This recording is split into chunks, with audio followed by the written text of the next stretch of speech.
Namaste. My presentation today is special EIA for Northeast India.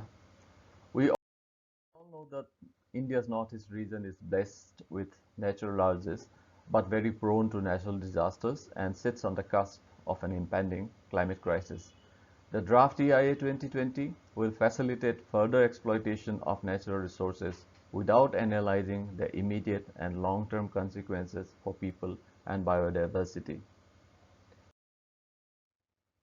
The 8 states of Northeast India are already affected by floods, landslides, loss of livelihoods, biodiversity, and has a history of conflicts. Let's look at some relevant studies which point to the current and projected impacts of warming in the third pole region. Findings of this report are quite dire for India's northeast region. The eastern Himalayas could lose about 95% of the glaciers if warming goes unchecked. However, even if we are able to contain warming to 1.5 degrees Celsius as envisaged in the Paris Agreement, we will still lose about 65% of our glaciers. However, the predicted loss of this one-third of glaciers by 2100 is compounded by the fact that the region has already warmed by 1.3 degrees Celsius, and the projections are that 40% of the glaciers in the Tibetan Plateau could disappear by 2050. This will have huge implications for the overall water, energy, and food security of the northeastern region.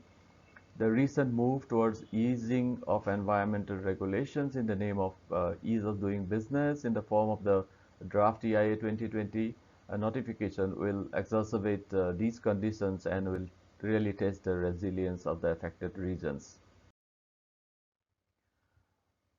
Now, back in 2018, the Indian delegation to COP24 actually named Assam and Mizoram as the most vulnerable to climate change among the Himalayan states. And this was, of course, based on studies and the entire northeastern region. The other states as well were quite vulnerable to climate impacts. This was based on a climate vulnerability assessment for the Indian Himalayan region under a common framework by leading institutions. And This was, of course, not the first time. Uh, a database research projected where the water wars could happen in the future. And The significant finding was that the Ganga Brahmaputra valley actually features in the top areas, the hotspots where water wars are likely in the future. Now, that is quite unthinkable for a water abundant region like Northeast India, but that's a projection. Therefore, the EIA, the draft EIA proposals actually hang like a sword of Damocles over our natural heritage. And this is the op-ed that was published in the Assam Tribune in August. This is the highest circulating English language newspaper in the entire region. The most controversial component of the draft EIA 2020, of course, is a proposal to legitimize post facto clearance, thereby paving the road for legalizing projects that violated existing laws and were set up without obtaining the mandatory clearances. This will kind of reward defaulters for violations of the law of the land. This will also pave the way for legalization of projects that violated all these laws, and it is going to have a profound impact in the northeastern region where encroachment and illegal extraction is rampant.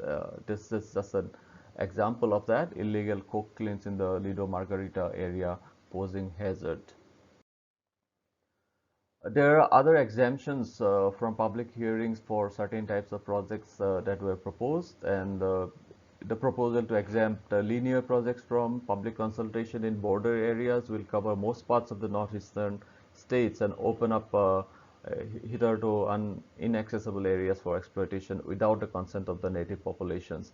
There's a clause which says that the provision to set up any industry within 100 kilometers of the international boundary can be done without any public consultation.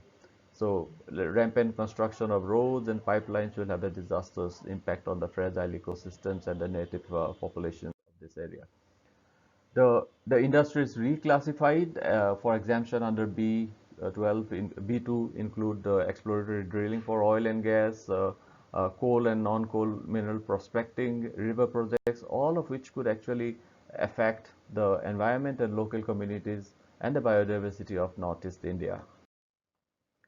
Now, India is a signatory to the Convention on Biological Diversity, and the Zero Draft for post-2020 Global Biodiversity Framework proposes that we need to protect at least 30% of all land and sea areas to stop catastrophic loss of biodiversity by 2030, in just 10 years from now.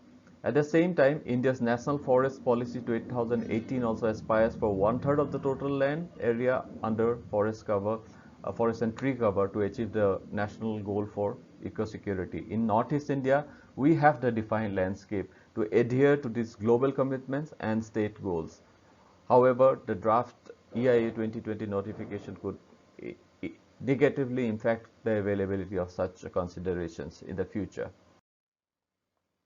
The lives of the indigenous people are intertwined with the natural world, and our culture and traditions are steeped in the biodiversity of the region. Our country must recognize these associations and look beyond the exploitation of resources for short-term economic gains. This is another interview that was published some time back, where I dwelt on why a robust EIA mechanism is needed for Northeast India. To sum it up all, we need a separate, more inclusive and robust environment impact assessment regulatory mechanism for Northeast India. All the government agencies and community groups must come together for the protection of our collective heritage. Thank you very much.